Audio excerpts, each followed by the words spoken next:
So a couple years ago, I was at this like black tie fundraiser, and I was in the men's room, and I was standing in front of the mirror for like 20 minutes trying to get my bow tie straightened out. And I was like, man, the next time I have to wear a tuxedo, I'm going back to prom style, like clip-on bow ties. Because this real bow tie is just too difficult. It's just not worth it anymore. Just not worth it. I'm very frustrated. And at this moment, this gentleman walks into the men's room, and he sees me there. And as people often do when they first see me, he sees I have one leg. He wants to say something about it, but he's not really sure what to say. So he just says something really weird and ridiculous, which happens to me all the time. My favorite example, a couple years ago, I was talking to this girl about my artificial leg, like how it works and what it's made out of and everything. And she looks down at the prosthesis and she's like, "Is the foot fake too?"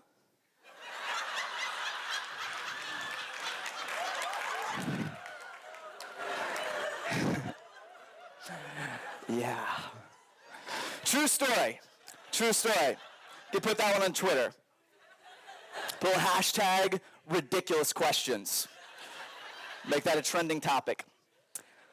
So anyway, I'm in the men's room, and I'm trying to straighten this bow tie. I'm like, oh, it's not worth it. And this guy comes in, he sees me standing there, and he's like, "Yeah, it looks like you do pretty well with that."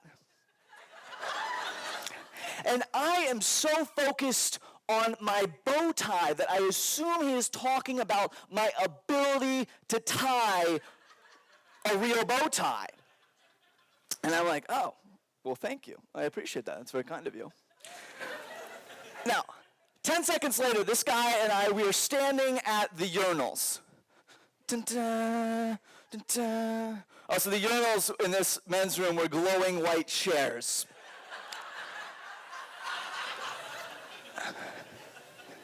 And I want to remind you, I am thinking about my bow tie, and he is thinking about my life.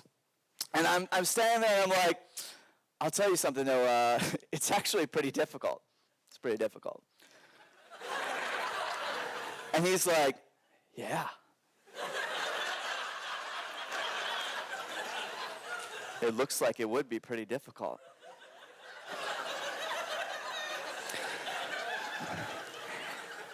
And then I said, true story, I am not making this up. Direct quote, I said, "Yeah, in fact, tonight I've been feeling like it's just not even worth it anymore."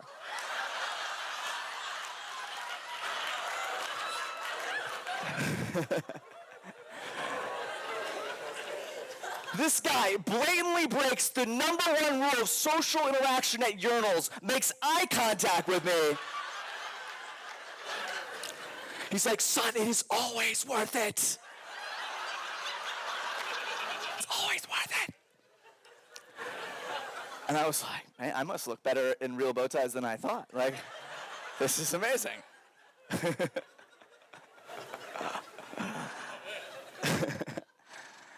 Now, I shared that story with you because having one leg is awkward and it is inconvenient, it's annoying, but the way that I've learned to deal with it is by being able to laugh about it, by being able to joke about it.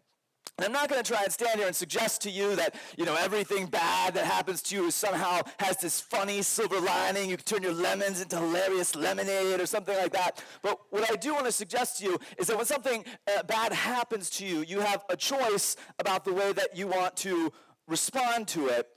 And if I can laugh about having one leg, then maybe there are negative situations in your life that you can laugh about as well. Long before I had one leg, when I had two legs, I was a normal kid, I had this life-changing moment. I was 9 years old. I saw this other kid, and this kid was wearing this lime green travel soccer team uniform. And I just saw this thing, and it was just mesmerizing. It was shiny and shimmery and splendid, and I was like, wow. Sorry, that was a lot of alliteration. And I was like, wow. I have got to get one of those uniforms. That is so awesome. And I was just so excited about getting this travel soccer team uniform. But I never got one because literally the same week that I was going to try out for my first travel soccer team, doctors found cancer in my left leg and gave me a 50% chance to live. I started chemotherapy, was on it for 3 months, but it didn't work. And my parents told me that the doctor was going to cut my leg off.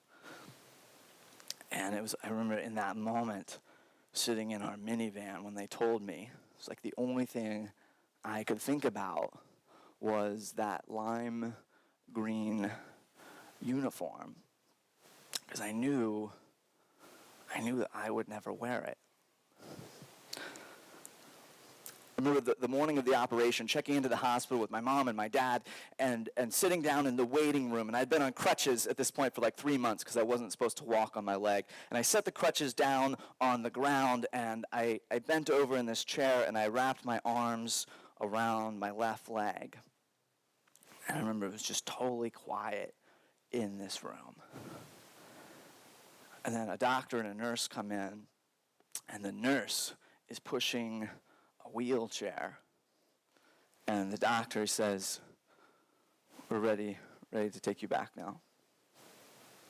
I remember I looked at the wheelchair, and I looked at him, and I said, "I think I am going to walk." I'll never forget walking down to that operating room, because I knew that it would be the last time that I would walk with 2 legs.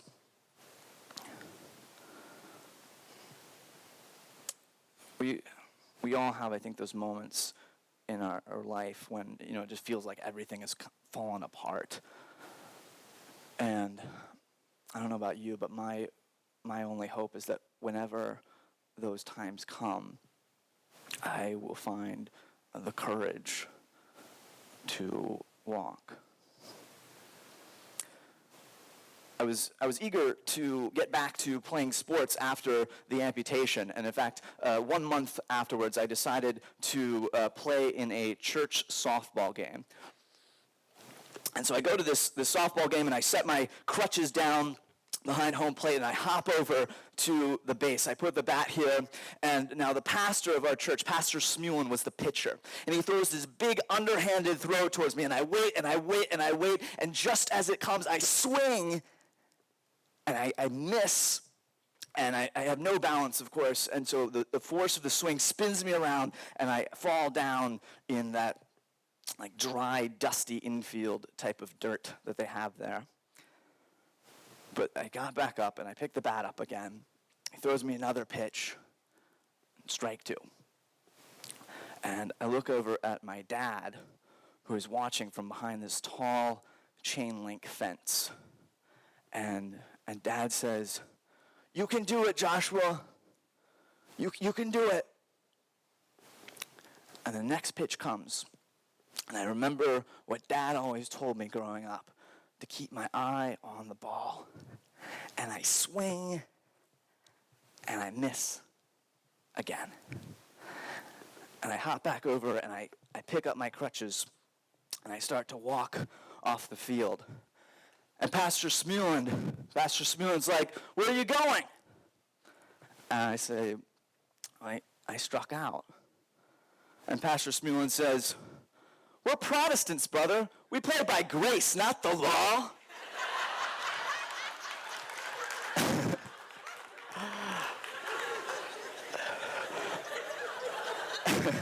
And I'm like, what is a Protestant? What? I don't understand. But man, Pastor Smulin, he was on the other team, but that day he was the kind of teammate that we all need in our lives, the kind who tells us to keep going when we think that it's all over.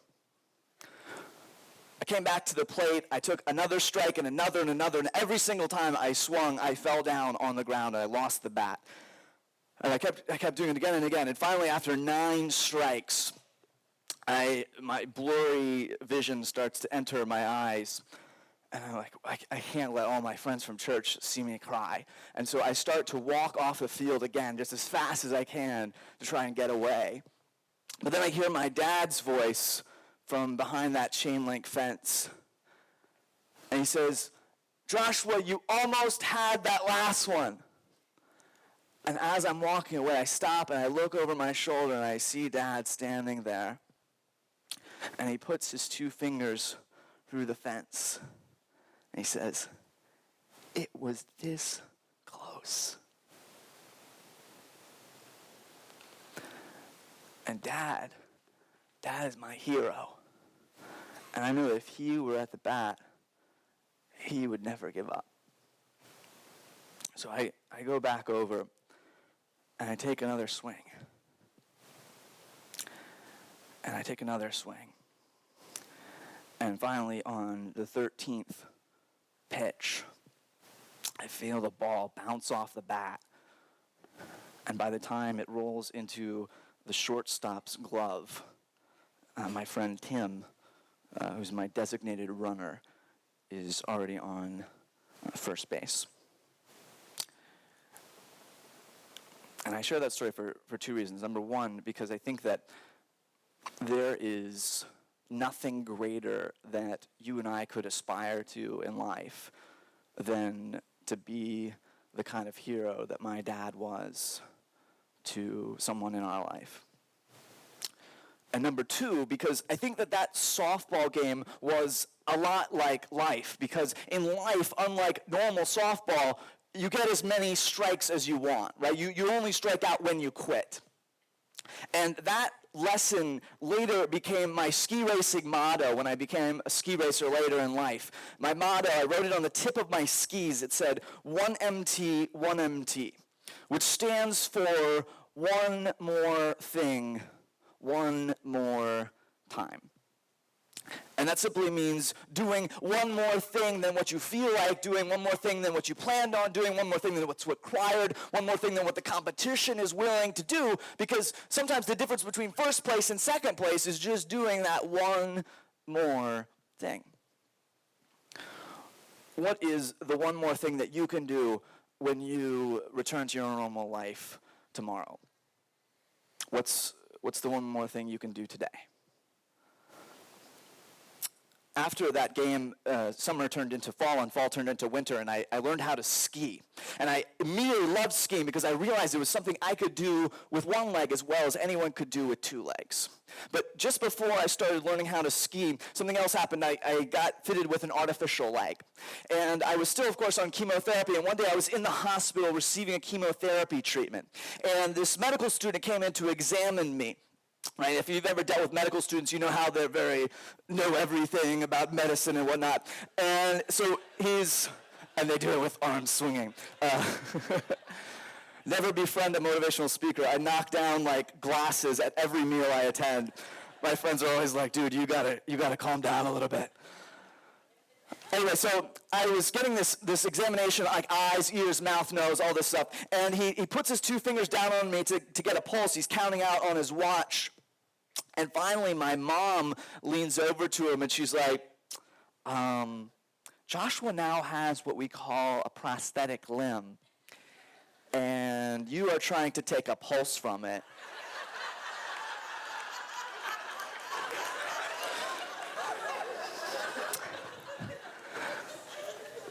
I feel like the only way he could have looked any more stupid in that moment was if he was like, oh, by the way, is the foot fake too?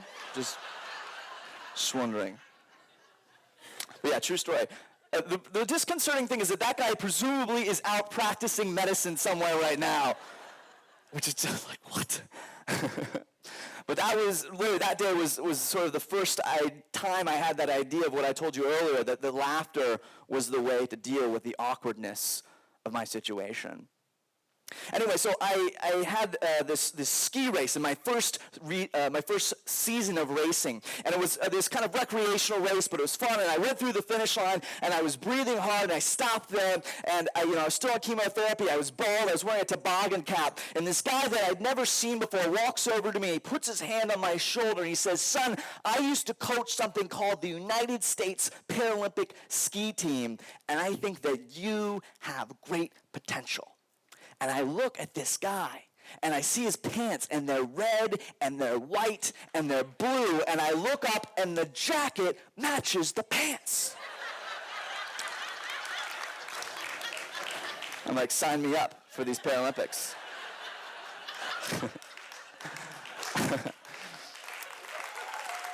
Thanks.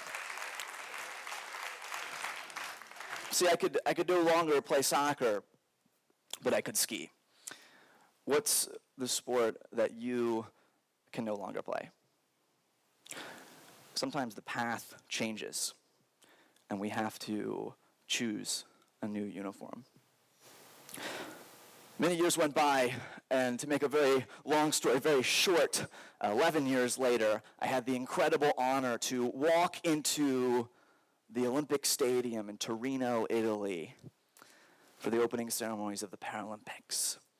And I was wearing a uniform, not the lime green soccer uniform I thought I'd wear when I was a kid, but one that was even better, that was red and white and blue, that said USA.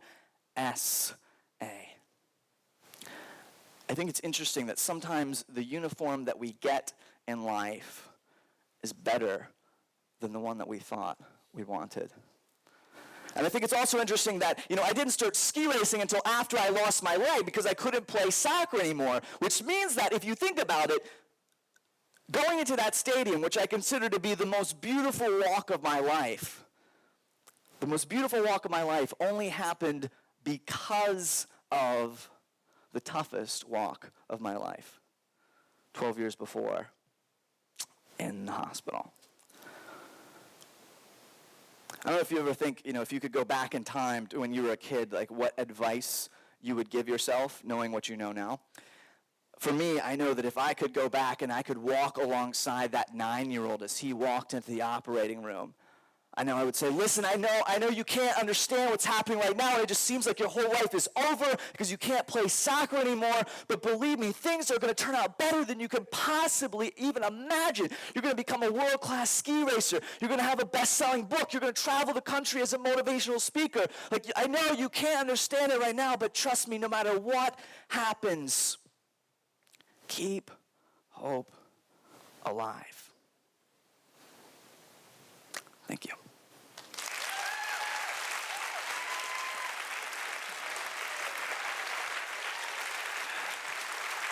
Thank you guys very much. Appreciate it.